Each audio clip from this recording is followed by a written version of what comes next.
Bonjour tout le monde, bienvenue à cette nouvelle vidéo de TW 2016, édition WCW 1996, excusez-moi. On va terminer le mois de juin qui va nous mener à notre prochain pay-per-view Massacre on 34th Street, qui va être un show de 3 heures et non pas de 2 heures. Bonne chose que je l'ai remarqué, sinon ça aurait été vraiment un pur flop.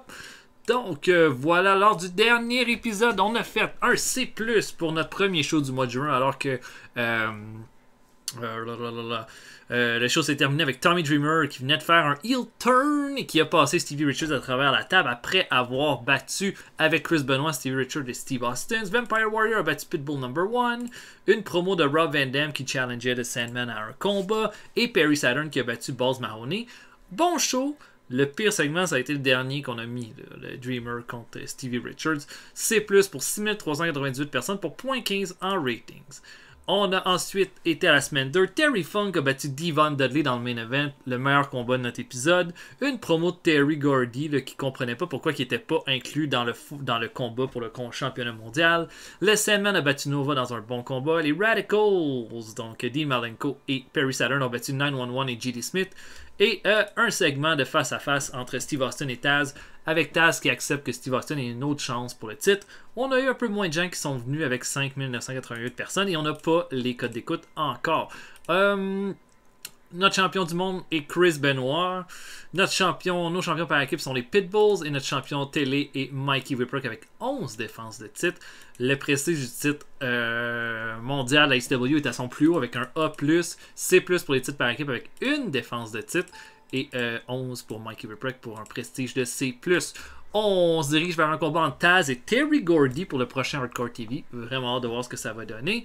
Et puis, j'avais posé la question, pas eu tant de retour que ça, mais je vais signer Blitzkrieg pour le roster pour continuer d'ajouter à cette espèce de division, pas tant cruiserweight, mais tu sais, comme de gars vraiment de qualité qu'on a. Un des problèmes qu'on a en ce moment, c'est qu'on a des lutteurs qui sont en ce moment en tournée avec d'autres gens. Je regarde ça là. Par exemple, John Layfield, en ce moment, il tourne avec la CWA. Il n'est pas le seul, d'ailleurs. On va regarder ça. Ils ont Lance Storm, Texas Hawk, qui est John Layfield. Ils ont Sabu aussi. Sabu, ça je pourrais pas faire ça. Parce que la stratégie que je vais essayer de faire, c'est de les mettre dans une situation où est-ce qu'on les aurait comme exclusifs, comme on a avec Chris Benoit. Je sais pas. J'ai Mike Awesome, Too Cold Scorpio. Et puis, voyons, John Layfield qui sont là-dessus. Je pense que Layfield, ce serait pas trop difficile de l'avoir.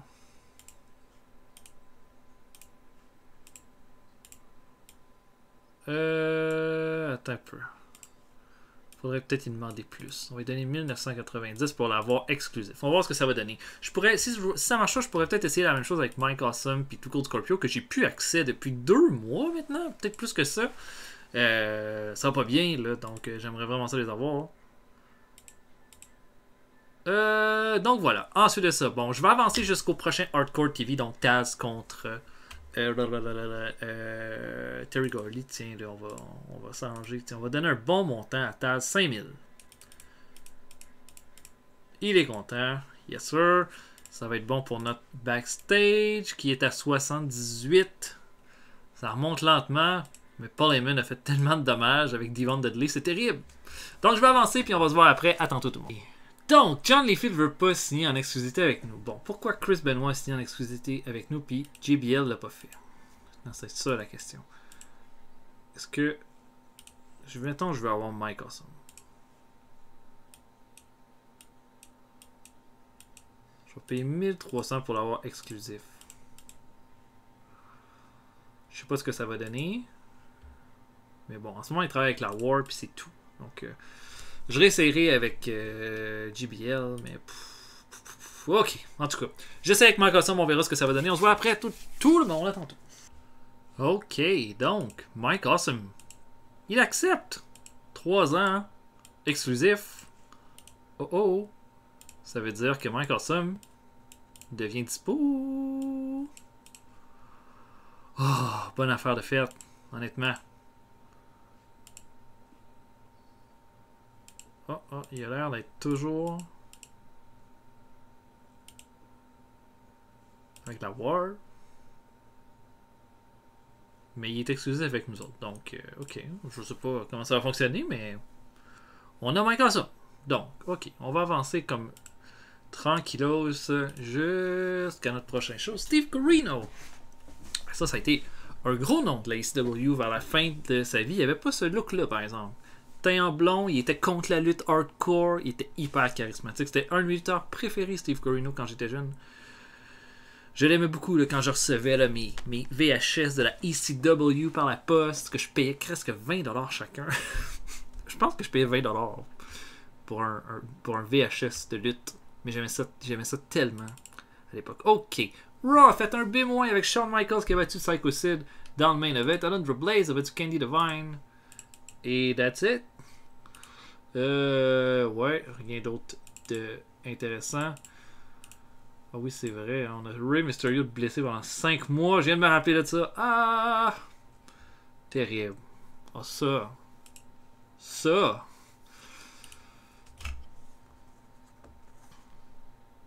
Ulrich Williams, je connais pas. Fait que c'est ça, Rey Mysterio, Michael Sam, il est encore. Ah! C'est de la merde, ça. Je pense qu'il n'y a plus avoir personne dans ce roster-là. Terry Funk a donné des trucs de selling à son protégé Devon et a fait la même chose à son protégé Devon Dudley. Bobbery Dudley, pardon. C'est tout à fait exceptionnel, ça.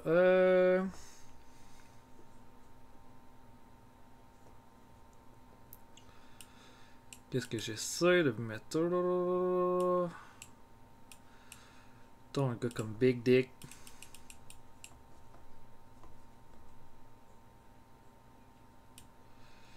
Bailey Dudley, Tommy Dreamer. Non. Pas d'amitié. Donc, je book Main Event Taz contre Terry Gordy. Je book et après, on se voit après. À tantôt, tout le monde.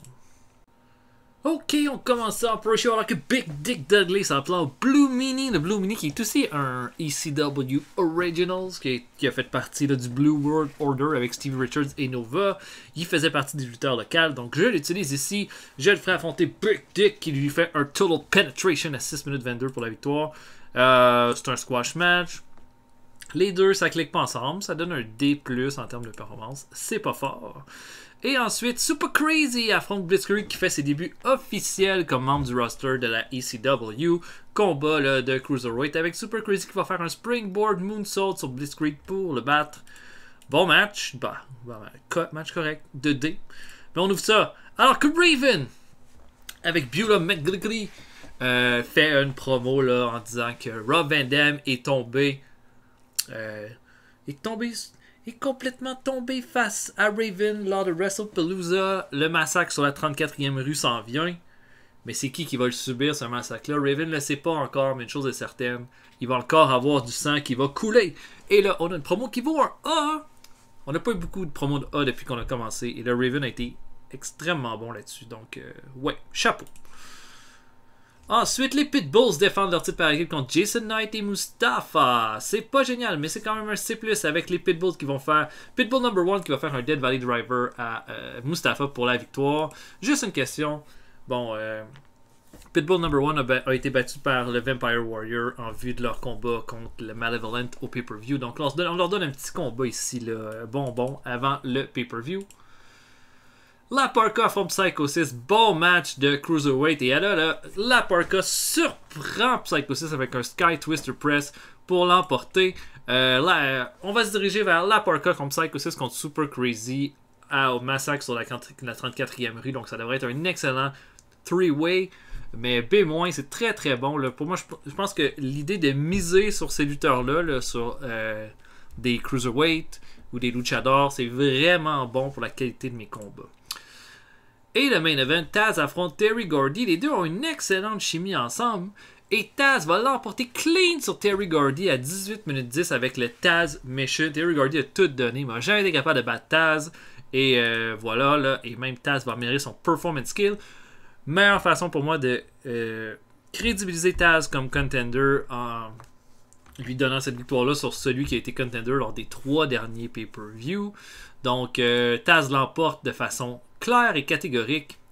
Et après le combat, prend le micro pour dire que Steve Austin va avoir sa chance sans problème. Mais Chris Benoit, le shooter, le vrai shooter, s'en vient pour toi à Massacre sur la 34e rue. C'est plus, mais ça doit faire comme un B. Oh, B! Un B! Boom, B pour ce show-là. C'est vraiment bon. Ben, comme pour moi j'aurais j'aime toujours ça booker ces shows là comme j'aimerais ça voir un show comme ça puis moi un match entre Taz et Terry Gordy j'aurais vraiment aimé ça voir ça mais juste l'idée le show en général pour moi ça avait une forme que j'apprécie beaucoup donc là ça va être notre go home week la la la la la la la la la la la la.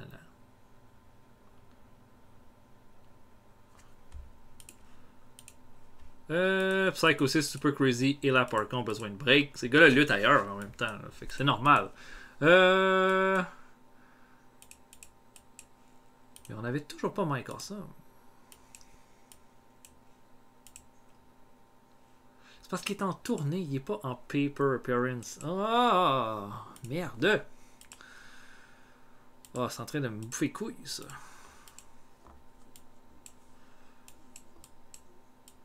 Est-ce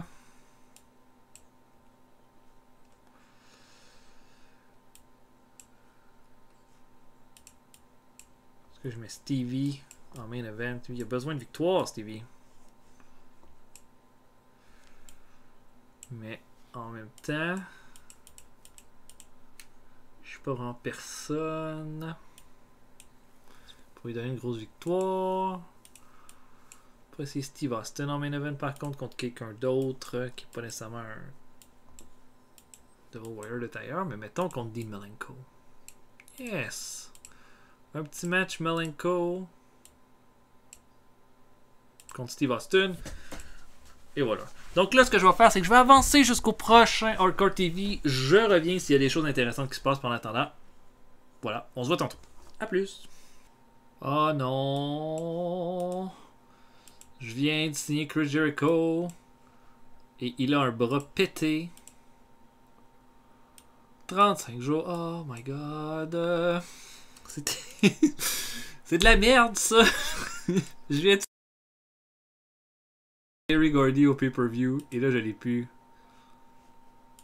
Parce qu'il vient de se blesser. Bordel de merde. Bon, mais il faut que je trouve quelqu'un d'autre.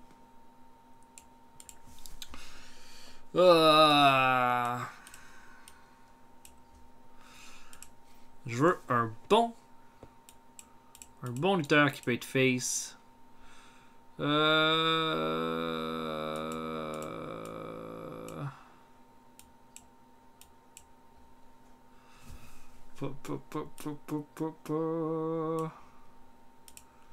Ice Train va être avec la CWA. Ah, let's go. On y va avec Hulk Hogan.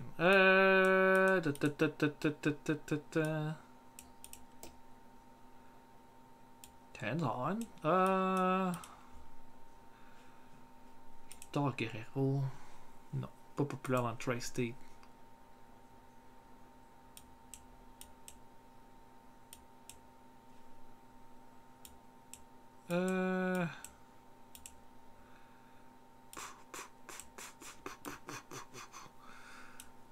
Du moment que j'en vois un potable, je vais chercher. J'aime beaucoup Grand Amada, mais ça donnera rien d'aller chercher là-dessus.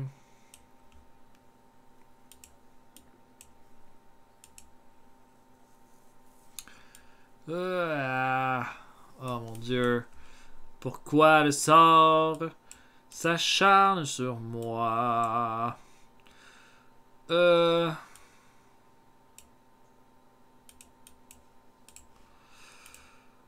Bon.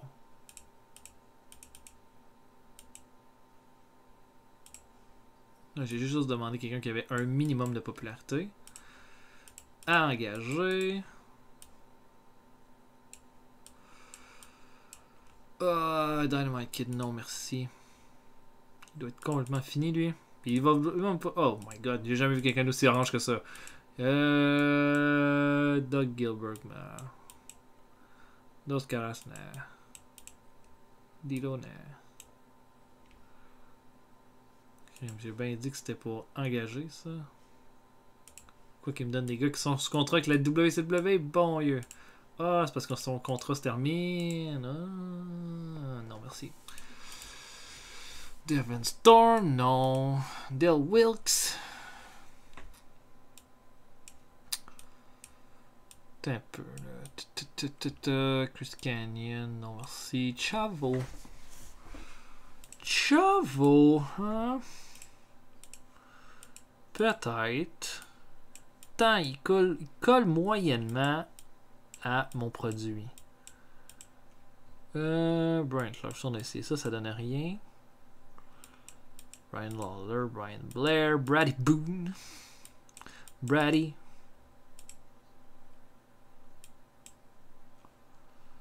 Bobby Eaton? Je peux signer Bobby Eaton. Vous êtes fou? Je cherche un face, pas un heel. Mais wow, oui, j'aimerais bien ça. Ah, mais il va signer avec le WCW, ça donne rien de faire ça. Oh, Bobby Duncan. Travaille pas. Pas mauvais lutteur. Pas populaire du tout, par exemple, en Tri-State. Ça, c'est... Oh, BJ James. C'est le Road Dog. Ouais. Pas facile d'essayer de trouver un lutteur qui fit avec ma vision. C'est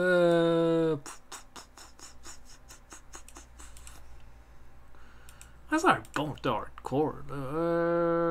Style. Brawler. Putain. Je veux un brawler. Steve Williams. On est trop petit. On est trop petit pour monsieur. Oh my god. En même temps, c'est peut-être pas là que je vais trouver un face. C'est peut-être pas le style pour trouver un face, tu sais. Junkyard Dog, non merci. Pas de style. Regular wrestler. Non. Matt Bourne. Ça, c'est Doing the Clown.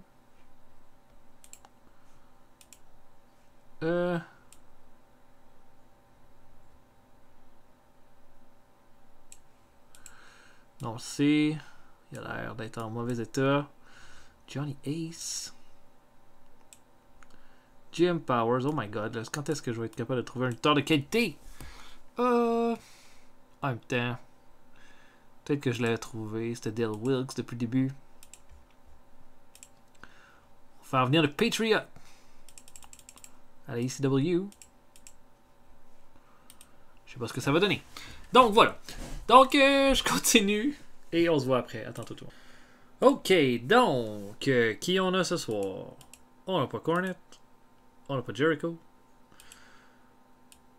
On n'a pas Sabu. On n'a pas la liste de tous ceux qu'on n'a pas d'habitude. On a baissé à 76. Oh! Mikey Whipwreck s'est pas présenté à un rendez-vous qu'un road agent. On va lui donner un petit avertissement et sa personnalité devient pire.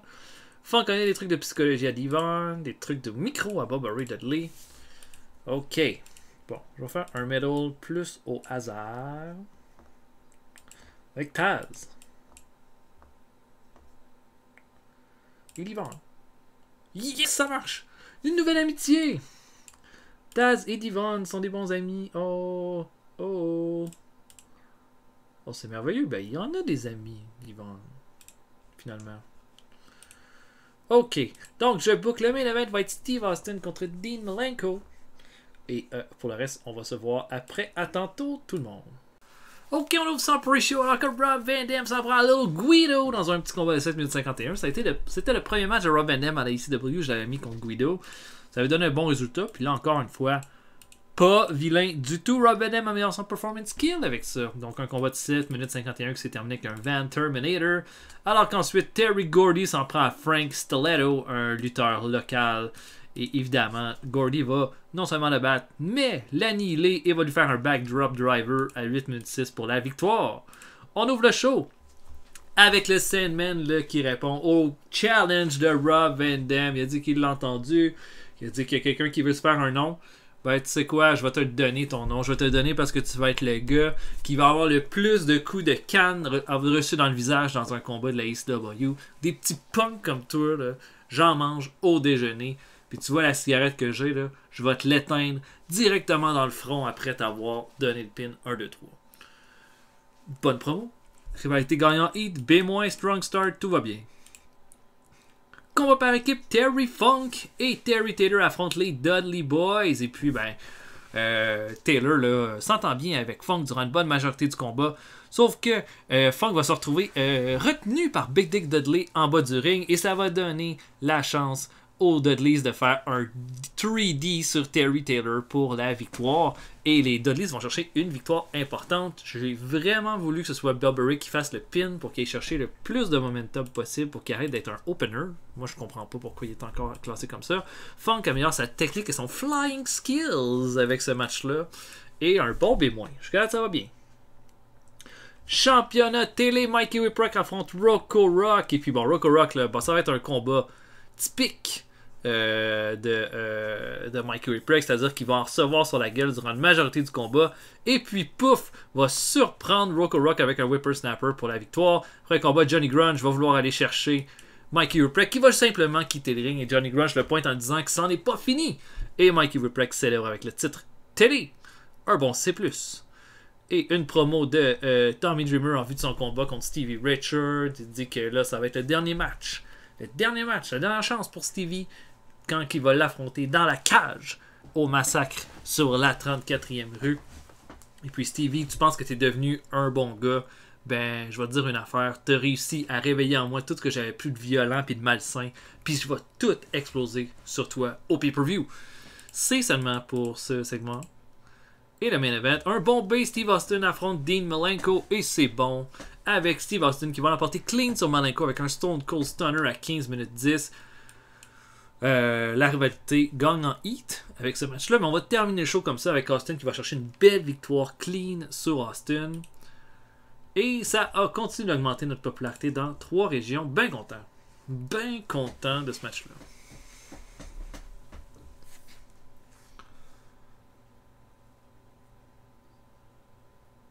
Et là, ça va être le pay-per-view.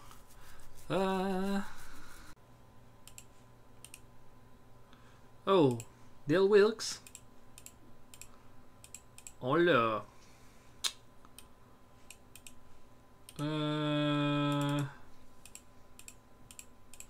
Upper mid-quarter.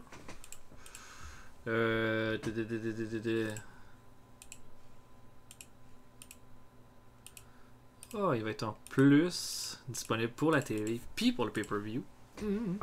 Pas vilain. Donc, voilà. On va avancer jusqu'à Massacre sur la 34e rue. Et puis, on va commencer le paper. Ok, donc. On va mettre Empire pour notre poste de télé. Notre locker room est à 75%. C'est plutôt bas.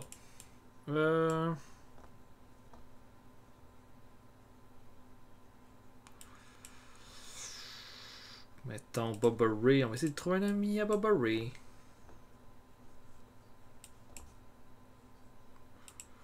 Chris Benoit, mettons? Non. Ok. Donc, je book notre main event. Triple Threat, Chris Benoit, Terry Gordy, Steve Austin. On n'a personne d'absent, de mauvaise surprise pour le pay-per-view. Ou du moins qu'on ne savait pas déjà. Donc, voilà. Donc, j'y vais et on se voit après. À tantôt, tout le monde. Ok, on ouvre ça. Façon Cruiserweight alors que Nova affronte Blitzkrieg. Bon match de C- en pre-show avec Nova qui va faire un Novocaine sur Blitzkrieg pour la victoire. D+ pour Nova, D pour Blitzkrieg.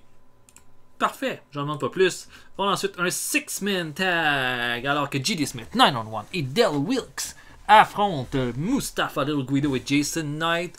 Combat D+, donc correct, sans plus, avec J.D. Smith qui va faire un Northern Light suplex sur Little Guido pour terminer tout. Jason Knight améliore son performance skill et 9-on-1 son performance skill. Maintenant.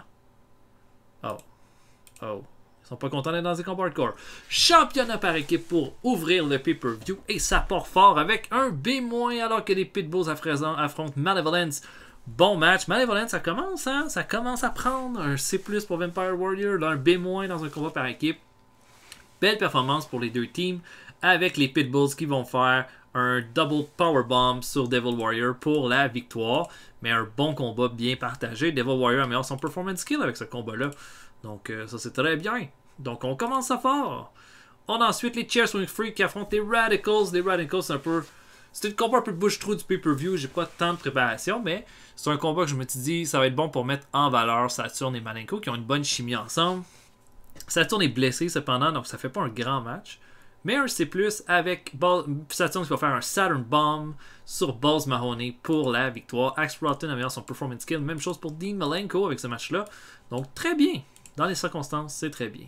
Stevie Richards affronte Tommy Dreamer dans la cage et je dois dire, quelle déception cette rivalité-là. J'ai jamais été capable de faire un bon segment, presque même pas un bon match. Donc voilà ce que c'est. On termine ça là-dedans, sans tambour ni trompette. Je voulais faire gagner Dreamer, mais Stevie avait vraiment besoin d'une victoire parce que son momentum va vraiment pas bien. Et vu que c'est un cage escape, au final, là, les deux vont se battre sur le top de la cage et Dreamer va donner un coup de Singapore King tellement fort à Richards qui va tomber du haut de la cage sur une montagne de table en bas du ring. Et ça va se terminer là-dessus. Richards gagne, mais il s'est fait complètement détruire dans cette situation-là. Et voilà. Pour Dreamer, je pense pas que ça va trop affecter son momentum. On a ensuite de ça Raven qui prend le micro pour dire qui est prêt à faire couler son sang sur la 34e rue. Et puis là, de la foule, Sabu arrive, lance sa chaise directement sur la gueule de Raven et on a un combat complètement sorti de nulle part. Raven et Sabu s'affrontent dans un bon combat de B. B c'est quand même correct, ça peut être presque plus, mais ça va. Et puis Sabu va l'emporter clean avec un Arabian Facebuster sur Raven. Mais ça va être le début de quelque chose par rapport à Sabu et Raven et pas une finalité. Donc, une belle victoire là-dessus. Mikey Whipwreck affronte Johnny Grunge pour le titre télé. Un autre bon match avec Mikey Whipwreck. B-, performance de C+, pour Whipwreck. Mikey va encore une fois l'emporter, mais cette fois-là, c'est à cause que Rock va faire une mauvaise intervention. Là, va essayer de faire le drive-by sur Whipwreck qui va se tasser de la table. Et c'est Rock qui va atterrir directement dessus. Johnny Grunge va se demander qu'est-ce qui se passe avec son partenaire et quand il va se retourner. Boom, Whippersnapper. On termine ça comme ça. 13e défense de titre pour Mikey Whipwreck qui est invincible. Puis qui fait tellement un bon travail. J'ai quasiment pas le goût d'y enlever le titre en ce moment. Donc un B- là-dessus. On a ensuite Terry Gordy qui arrive dans le ring et là il est prêt à affronter on sait pas qui. Et Mike Awesome fait son grand retour à la ECW. Tout le monde est bien content. Bon combat. En fait, une performance assez ordinaire de Gordy avec un C- cependant. Gordy va l'emporter clean sur Mike Awesome mais il va vraiment tout donner. Ça va être un... J'avais mis un brawl pour ce combat-là. Peut-être que c'est ça qui a fait que la note... Il n'y a pas un gros stamina Terry Gordy. Donc, j'aurais pas dû mettre ça en Wild Brawl. Mais en tous les cas, gros brawl entre les deux. Terry Gordy va l'emporter clean, C+. Et notre triple threat de Cruiserweight. Bon match avec la Park Up Psychosis et Super Crazy qui s'affrontent. Et vous imaginez le combat. C'est de la folie pure. Psychosis va celui qui va faire la meilleure performance. Mais au final, la Park Up va surprendre tout le monde avec son Sky Twister Press. Non, son Sunset Powerbomb sur Super Crazy pour la victoire. Super Crazy a pas mal fait dans les circonstances. Peut-être qu'on pourra leur signer à plus long terme. Mais voilà. Belle performance de B-. Oh. Pourquoi une si mauvaise note? Ah, j'ai pas... Je sais pas. Bon. Terry Funk fait une promo pour parler contre les Dudley Boys en disant qu'il va les détruire avec John Layfield et Terry Taylor avec lui. C'est moins, je comprends pas pourquoi ça fait une note de merde comme ça. Rob Van Dam affronte le Sandman. Les deux ont une excellente chimie ensemble et boum, surprise! Rob Van Dam surprend Sandman avec un Van Terminator pour aller chercher sa plus grosse victoire à la ECW. Tout le monde est en délire. Quelle grosse victoire! Il a fallu que je fasse un Keep Strong pour le Sandman qui voulait pas perdre. Et ça donne un B. Une grosse performance, c'est notre meilleur combat. Et Six-Man Tag, Terry Funk, John Layfield, Terry Taylor affrontent les Dudley Boys, Bubba Ray, Big Dick et Devon Dudley. Bon match avec, au final, une intervention là, de de Joel Gertner qui va faire en sorte que Devon va faire le pin. Il va lancer de la poudre dans les yeux de John Mayfield et Devon va faire un roll-up avec les mains dans le maillot pour l'emporter. Je regarde les performances, C+ pour Devon, c'est vraiment bon. C- pour Bubba Ray, ça commence à y aller aussi. Très bien, et Terry Funk continue d'améliorer son flying skill. Il va faire des 450 lui avant la fin de l'année. Et le main event, Chris Benoit affronte Steve Austin et Taz. Steve Austin a refusé de perdre une fois de plus. Donc, ça a fallu que je fasse un Keep Strong qui a sûrement baissé la note de ce combat-là. Mais au final, Chris Benoit va faire abandonner un Taz qui n'a pas abandonné, qui était simplement complètement inconscient à cause qu'il va avoir reçu 2 Stone Cold Stunner de Steve Austin. Benoit va l'envoyer Austin en bas du ring et va l'enfermer dans le crossface alors qu'il est inconscient pour terminer le tout. Voilà, ça donne un Benoit qui donc garde le titre pour une première défense de titre. Un B-. Oh, Super Crazy un peu trop utilisé. On augmente la popularité dans une région. 2 meilleurs combats. Ravenant contre Sandman, puis Sabu et Raven. Bon, je pense que le Sandman, c'est un bon exemple. Parce qu'il a accepté de perdre.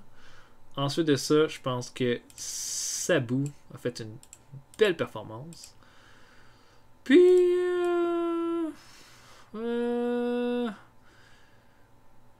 Tiens, Taz a eu un bon mois. Fait qu'on va dire qu'il y a une bonne performance aussi. Sandman est content, Sabu est content, Taz est content. Ben content de mon côté aussi.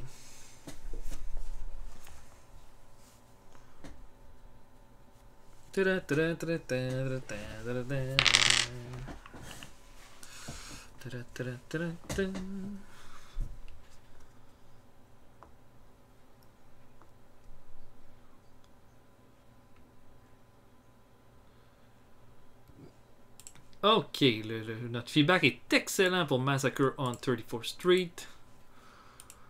On est 0.14 en rating. Dirty Funk dit que Vampire Warrior va devenir une star. Et Steve Austin dit que Nova connecte pas avec les fans. Ben ok. Donc voilà pour ça. J'espère que vous avez apprécié. On va se voir pour un prochain épisode bientôt. Notre prochain pay-per-view va être Heatwave le mois prochain, au mois de juillet. Donc au moment où j'écris ça, j'ai même pas encore, ça fait tellement longtemps, mais j'ai pas encore vu votre décision de vote par rapport au lutteur qu'il fallait qu'on signe. Donc je vais probablement le voir pour le prochain épisode.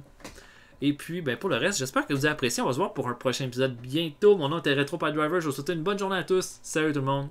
À la prochaine.